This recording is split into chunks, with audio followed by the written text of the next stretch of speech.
Hi gang, and welcome to Unit 10, Mycology, which is one of my favorite topics.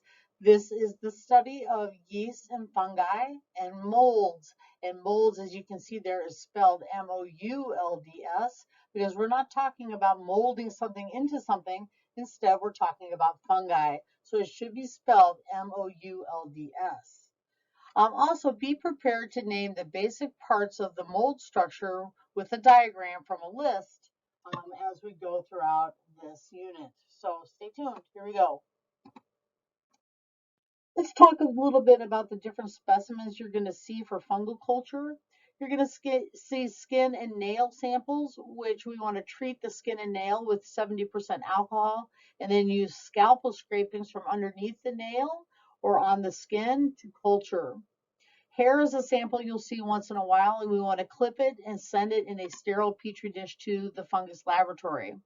Sometimes you might see pus or exudate, and this is collected via needle aspiration in a sterile tube. Other times you're going to see urogenital samples, and that's going to be collected like a routine culture. Sputums and bronchwashes, we collect those like routine culture, and body fluids are collected like routine culture. But the fungal culture, we do set up fungal media on these types of specimens to grow out the molds. Okay, but those are the types of specimens you're going to see for fungus exam. There are a number of ways we can do a direct microscopic exam for fungi. One thing we can do is an unstained wet prep where we're looking for mycelial fragments, spores, or budding cells. This is usually a sample that we mix with saline and we view with low light under 40x, and we're looking for fungal elements. Another type of microscopic exam that we can do is an exam with potassium hydroxide. If we add our sample to potassium hydroxide, that potassium hydroxide is going to actually destroy all the proteinaceous material, making fungal elements easier to see. We can also use a fluorescent stain in combination with potassium hydroxide to do a stain known as the chalcofluor stain, where the potassium hydroxide destroys all the proteinaceous material, but we can actually make the fungal elements kind of pop under a fluorescent microscope using chalcofluor.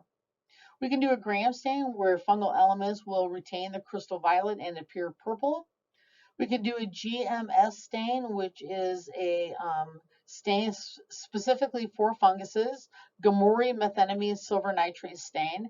This is for fungal elements where fungal elements are going to appear black, and then all of the debris in the background is going to appear green.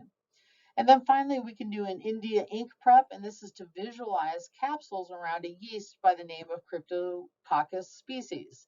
This is a yeast associated with fungal meningitis in AIDS patients, and Cryptococcus is found in pigeon poop. So let's take a look at some pictures. So here I've got some images of fungi or fungal elements that you can see with different staining techniques, okay? The first method on the top left is a picture of a fungal element that is stained purple with crystal violet on a Gram stain. The middle image on the top is an image of fungal elements that are seen with chalcofluor and have been treated with potassium hydroxide. The image on the right is an example of a GMS stain, the Gamuri methenamine silver nitrate stain, and you can see that fungal elements appear black on a green background. And then finally, the image on the bottom left is an example of Cryptococcus where we can see that halo around it because of the India ink stain. So those are some examples of direct microscopic examinations that we can use for fungal culture. Now, anytime we want to grow out a yeast or a mold, it's best to start out with what's known as the sabro-dextrose agar. This is also known as SABS. SABS media is used for the cultivation and isolation of yeast and molds. Okay. One nice thing about SABS agar is we can use it to determine if we have sporulation of that mold, and we can also use it to evaluate the pigment of the mold on sabro-dextrose agar as well. The idea is to get the mold to sporulate. And if we can get it to sporulate, we can usually visually identify it. So sometimes we have to use different medias to get it to sporulate. So sometimes the media we use is cornmeal agar, birdseed agar, or potato flake agar. And again, this is going to be used to hopefully cause our fungus to sporulate. That's the best way to identify a mold. For fungal cultures, we do want to incubate them aerobically, and most yeast and molds grow at about 30 degrees centigrade. However, a variety of increased and decreased temperatures may be needed to get it to sporulate. And again, we have options of putting our yeast or our mold at a room temperature, which is 25 degrees Celsius, or we can actually put our mold or yeast at 35 degrees Celsius. And those options might get our mold to sporulate a little easier. Fungus can grow in a matter of days to weeks depending on the species of mold and the site of collection. For example, genital samples and respiratory samples, usually we hold those for about 2 weeks. Toenails, if we're looking for fungus, or cerebral spinal fluid, we usually hold those tubes for about 4 weeks. And then finally, wounds, we hold those cultures for about 6 weeks, and that's to grow any of those miscellaneous slow-growing molds. Now, yeast is a little bit different than fungi, okay? Most yeasts are kind of butyrous or butter-like colonies, and they look macroscopically very similar to staph, okay? Now, yeast are single cells that bud eventually, and some can actually make pseudohyphae, okay? A yeast is a mold. A mold is not a yeast. Molds won't revert back to a yeast or blastoconidia form, and they have true hyphae and a fuzzy appearance. Yeast, on the other hand, has a butter-like appearance. Yeast are not always considered pathogens. Yeast grow quickly compared to most molds, and Candida albicans is by far the most common yeast isolated.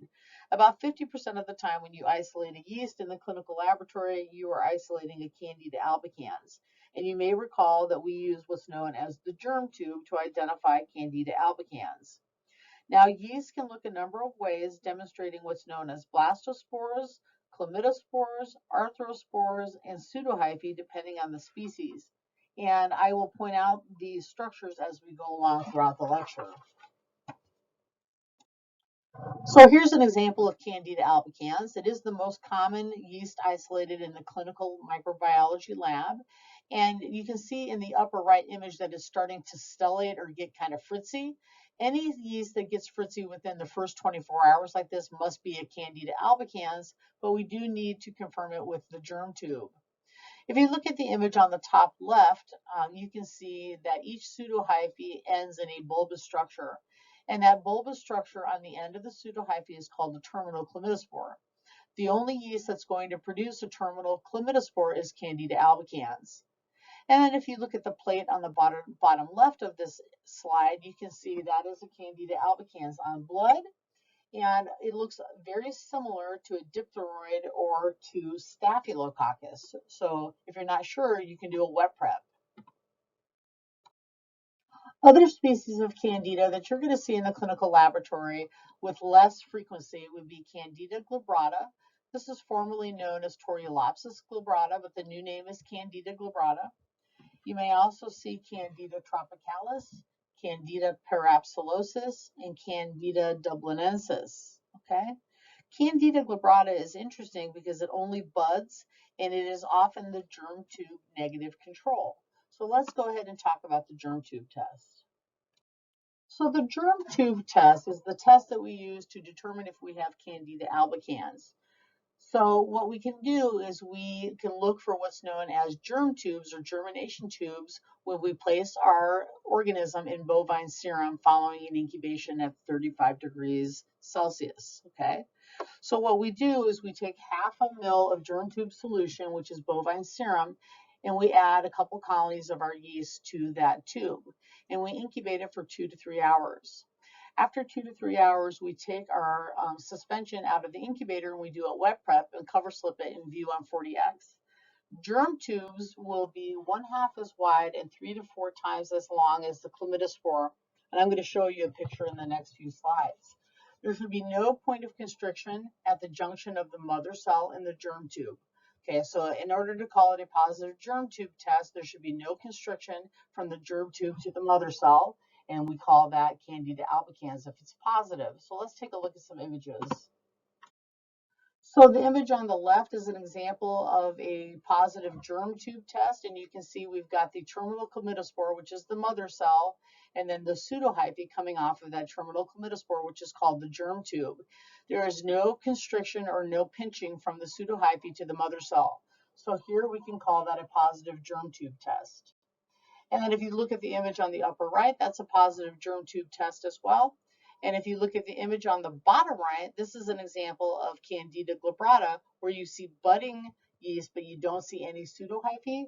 That is considered a negative germ tube test.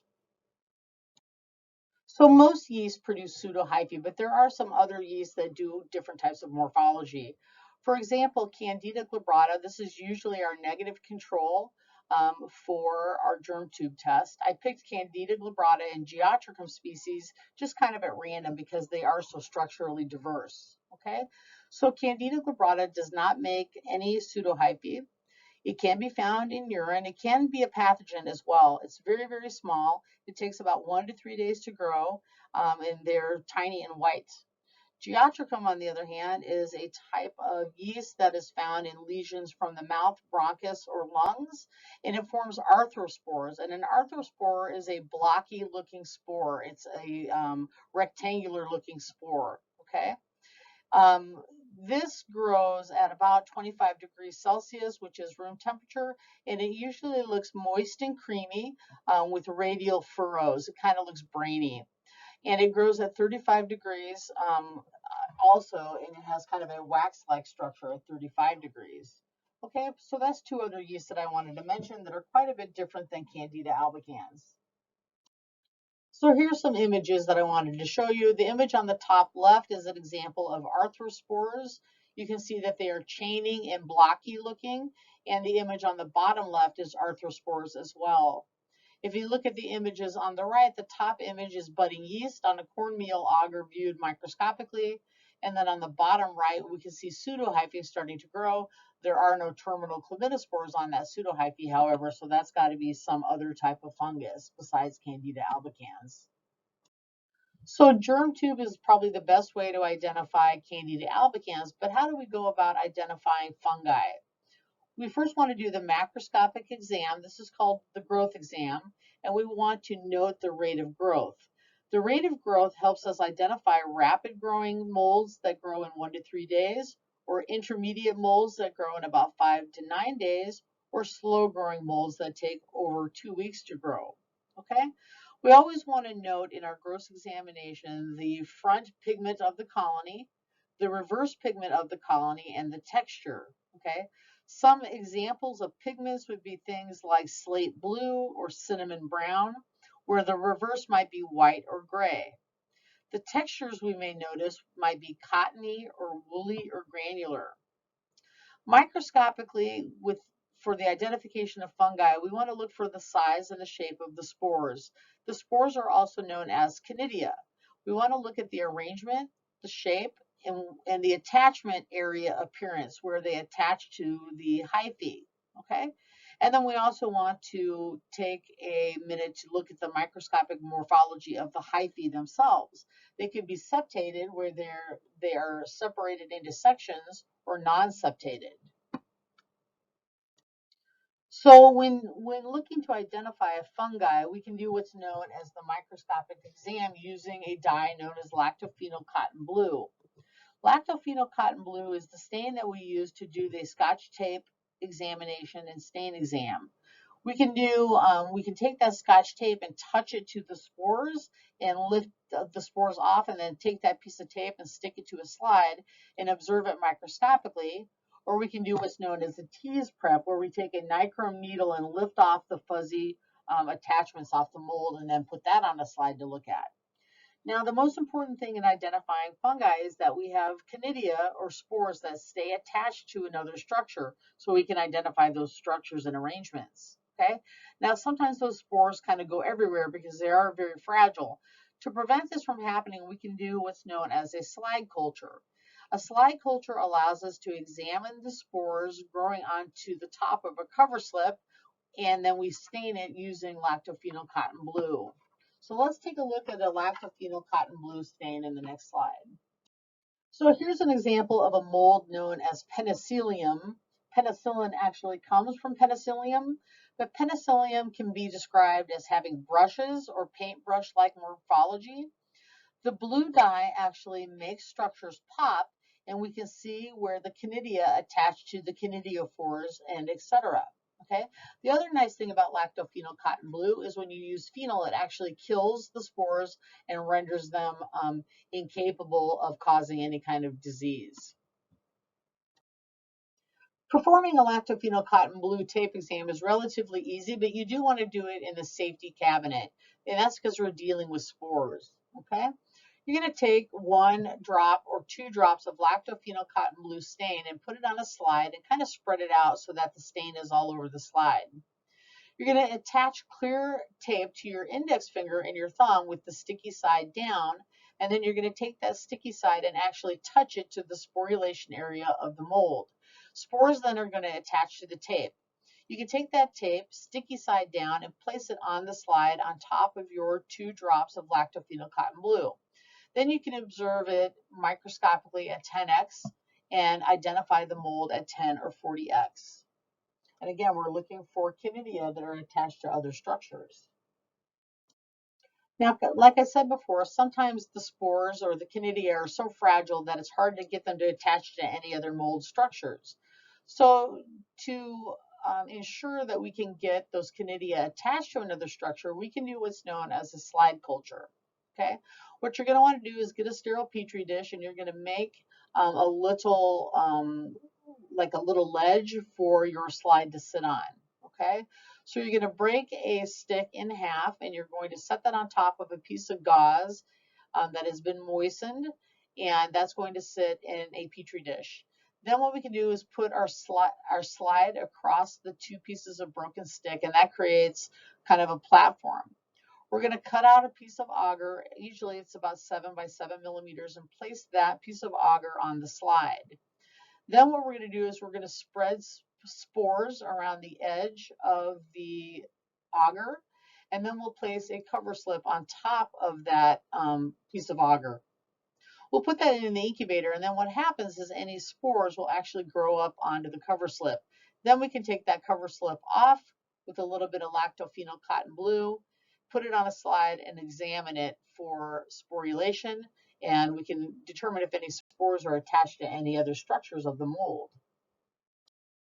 You can identify molds and bacteria and yeast all by their assimilation and fermentation of carbohydrates, their reduction of nitrates, and they have enzymatic potential as well. Antibody titers can be performed on serum and spinal fluid to see if the patient has been exposed to an antigen. One such example is the cryptococcal antibody titer on cerebral spinal fluid in micro. That's a great example. Cryptococcus is a yeast that is seen in HIV patients, and this would be referred to as a latex particle agglutination test. I think one of the hardest parts about mycology is learning the words. It's totally different terminology. So let's go ahead and go over a few terms associated with the identification of molds. Okay, hyphae is a tubular filament from which a spore develops, and usually that hyphae can be septated or aseptated. A mycelium is a group of hyphae, and they're either going to be vegetative or reproductive in nature. Dimorphic is a yeast that has is a yeast in a mold that can have a yeast phase in the body and a mold phase outside of the body. Spore and sporulation. Typically, a single-celled structure in asexual production is called a spore. If you hear the terms blastospore, chlamydospore, or arthrospore, those are all referring to the canidia. Let's go ahead and look at the next slide. Again, canidia is another word for spore. These happen to be asexual spores of fungi, and they come from canidiophores, which is an external structure. We have microcanidia and macrocanidia, and that just represents small or large spores. We have a sporangiospore, which is similar to a canidia, but it's contained inside of a sac called a sporangia. We have a vesicle, which is the swollen end of a hyphae. And then we have the stigmata, which are flask-shaped structures especially associated with the Aspergillus and Hyaline saprobes. So here's a picture of an Aspergillus species. We can see all the spores attached to the conidiophore, and that is called the conidia. And then in between that, the dark blue staining properties on top of the vesicle is called the phyalids or the sterigmata. And then we have the vesicle, and the vesicle is above the conidiophore. And then below the conidiophore, attached to the agar plate, would be your hyphae. Okay, so this is an example of Aspergillus where you can see the spores. The spores are conidia. The spores are attached to sterigmata. The sterigmata is attached to the vesicle, and the vesicle is attached to the conidiophore. Let's take a look at the dermatophytes in the next slide. When I think of dermatophytes, I think of toenail fungus, but it can also be the cause of athlete's foot and jock itch as well. But the dermatophytes often look like this, where you have macroconidia, kind of like that long cigar shaped thing that is segmented in several sections. That is a macroconidia. And then our microconidia are the little babies that are down on the bottom right. So this is an example of a mold that has macroconidia, which are big spores, and little conidia, which are microconidia, little spores. There's another group of fungi called the Zygomycetes, and the Zygomycetes make spores that are inside of a head known as a sporangia. So the spores inside of the sac are called sporangiospores. The sac itself is called sporangia, and they are attached to what's known as the sporangiophore. Okay, and these spores happen to be asexual spores that are inside of the sporangia. So now is the fun part. We can start talking about the fungal classes, okay? The classes that I'm going to go over today are the dermatophytes, the hyaline saprobes, the dematiaceous moulds, Zygomycetes, and dimorphs. So I want to start by talking about the dermatophytes, and the dermatophytes are ones that have been adapted to grow on skin, hair, and nails, hence their name, dermato, of course, means skin. The dermatophytes are what can be the cause of ringworm, athlete's foot, and jock itch. Now, there are some conditions associated with dermatophyte infections, but the terms do not mean anything that has anything to do with the fungus per se, but it has to do with where on the body or refers to the location of the fungal infection, but not the organism itself. For example, Tinea capitis refers to a fungal infection on your scalp. Tinea barbae refers to a fungal infection in your beard or coarse body hair, and Tinea corporis refers to a skin infection caused by trichophyton or some other mold. So those are conditions. Tinea capitis, Tinea barbae, and Tinea corporis are all conditions. They're not actually mold names. I always like to bring pop culture into my PowerPoints if I can. You've probably seen this commercial. This is Digger, the dermatophyte, and he is the toenail fungus guy from TV. So while we're on the topic of dermatophytes, let's talk about a way that we can differentiate them, okay? So some of the common dermatophytes are trichophyton, microsporum, and epidermophyton, okay? You can see that the trichophytons have long cigar-shaped macroconidia, and each macroconidia has about 8 to 10 septations. And you can also see in that slide for the trichophyton that there's lots of microconidia present, okay? Trichophyton is an organism that leads to things like athlete's foot, okay? The next middle fungi is microsporum species. It's probably Microsporum canis. This is usually the cause of ringworm. And you can see in the Lactophenol cotton blue stain that the macroconidia are large and thorny looking, and they can have anywhere between 4 and 15 septations. There's also microconidia present in Microsporum species. And then finally, the last dermatophyte I want to talk about is epidermophyton, which can be the cause of jock itch. Okay, you can see that it has rounded macroconidia, and those macroconidia have about 2 to 4 septations, and there will be no microconidia present at all when you're observing this mold. So that was the dermatophytes, and now I want to move on to the hyaline saprobes. first of all, you probably want to know what the word hyaline means, and it means transparent or non-pigmented. Usually here we're referring to the Candida or the spores. Okay, hyaline saprobes are usually saprophytic. They are nourished from dead or decaying organic matter. They are not often the cause of human disease, but they can be opportunists. For example, there is a disease known as aspergillosis caused by aspergillus. So even though the hyaline saprobes are usually pretty tame, they can cause an opportunistic fungal disease. Okay, they are common contaminants on our plates, and they are usually the non-pigmented molds. Okay, and what I mean by that is the Candida are not pigmented. Penicillium and Aspergillus are two nice examples of the hyaline saprobes. Penicillium is something that you may find on the moldy bread in your refrigerator. It's very common. They are rapid growers. Okay, Penicillium are rapid growers. They will be shades of bluish green. I'm sure you've all seen that bluish green mold on your bread.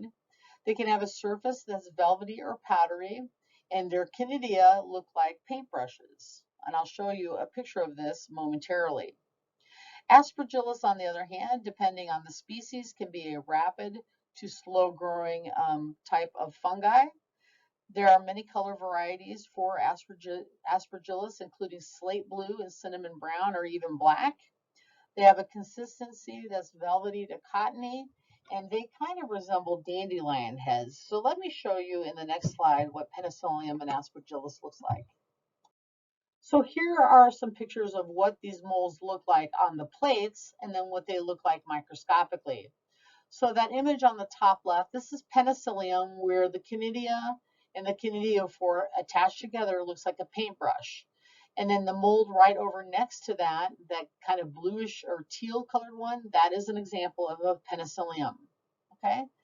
If you go to the bottom left, you see that cinnamon brown type of mold as well. And that cinnamon brown mold is Aspergillus tereus. And Aspergillus tereus is one where you can see the sterigmata are on the top half of the vesicle, and then there is long canidia attached to that as well. And then finally on the right, that black mold is Aspergillus niger. And if you look at the image on the top right, that's an example of a lactophenol cotton blue of an Aspergillus niger. It has the full dandelion head that covers up the vesicle completely.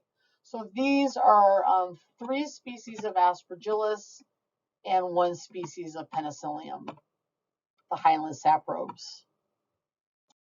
The third category of molds that I want to discuss are the dematiaceous molds. These are ones that are darkly pigmented due to melanin in the cell walls. The canidia themselves turn brown to black, and several of these can be human pathogens, including the mold that causes chromoblastomycosis and the mold that causes phaeohyphomycosis. And I'm going to talk about those in the next slide. So a couple of infections with the dematiaceous molds would be chromoblastomycosis, and that is associated with Phylophora of Fonsecacia species of molds. And this is a chronic fungal disease of the skin. It's not seen too much in this country. Usually it's seen in places like Madagascar or Brazil. Okay. And then on the other side, we've got phaeohyphomycosis, which is a disease caused by alternarium or cladosporium, and these are more common in the United States. And they're more commonly diseases among people that are immunosuppressed. I wanted to talk about a couple of the dematiaceous molds that are very common in the United States, and that would be alternaria and cladosporium. Alternaria is kind of a woolly, black-looking, rapidly growing mold, and microscopically it produces what's known as beaver tails. And these are macrocanidia that are chaining, and I'll show you a picture of that here momentarily. Cladosporium is another darkly pigmented mold. It is slow to rapid growing, and you will see chains of ovoid canidia and shield cells. And I'm going to show you these images in the next slide. In this slide, in the top 2 images, we can see alternaria. Alternaria is kind of a black woolly looking mold, macroscopically on Sab's dextrose media, but you can see microscopically in the top left image there that with the lactophenol cotton blue stain, we will see macrocanidia that have both vertical and horizontal septations that are darkly pigmented and chaining like a set of beaver tails. If you look at the bottom image, what we have down there is cladosporium. Cladosporium, you can see in the bottom left image, has oval-shaped canidia. And where the canidia meet the canidiophore, you have a cell known as a shield cell. And it kind of looks like one of the old shields that people would carry during the in the days of the Roman Empire and things like that. So the top image is Alternaria, and the bottom image is Cladosporium, two of our dematiaceous molds. The Zygomycetes is another category of molds that I wanted to talk about. And these are affectionately called the lid lifters. And that's because on culture, they can easily pop off the lid of the petri dish within the first 24 hours. Macroscopically, they look kind of cottony or dirty white, and they are very resistant to antifungal drugs. There are a couple different types of Zygomycetes infections that can lead to life and limb threatening infections. For example, there is a type of mold called mucor, and there was this guy on a medical mystery show that had mucor in his sinuses. And within a day, they had to take off the front of his skull and some of his mandible and part of the bridge of his nose because it was infected with mucor, this mold. And that guy basically had to live the rest of his days with a snap-on prosthetic face. Okay, so these can be very rapid growing problematic molds. Okay. Now the Zygomycetes may have roots, and these roots are called rhizoids. And some examples of the Zygomycetes would be rhizopus, mucor, abbacidia, and rhizomucor. So let me show you a couple pictures of the Zygomycetes. So here's a picture of the Zygomycetes. On the upper left, we can see a cotton or granular or kind of dirty, mousy gray looking mycelia on the plate. And that usually grows very rapidly, pushing your petri dish lid off. Down or on the upper right, what we can see is that we've got a sporangia, and the sporangiospores are filling out of the sac known as the sporangia. And then the bottom two images, what I want you to see there are the roots. And those roots are connected to the hyphae, and those roots are called rhizoids. Okay. Rhizopus has rhizoids that hold your mycelium onto your agar. Out of all of the molds, probably one of the most pathogenic are called the dimorphs. These are funguses that exist as a yeast at 35 to 37 degrees and as a mold at room temperature. Okay. In fact, in order to identify definitively a dimorph in the clinical lab, you have to be able to convert it from a yeast to a mold and a mold to a yeast. Okay. These dimorphs can cause systemic diseases or respiratory diseases such as coccidioides or histoplasmosis. Okay. So other diseases would be valley fever, and this is caused by coccidioides. It's a very serious disease, and this is why we don't smell our plates unless somebody tells you it's safe to do so. Another type of dimorphic infection would be histoplasmosis or blastomycosis. Okay.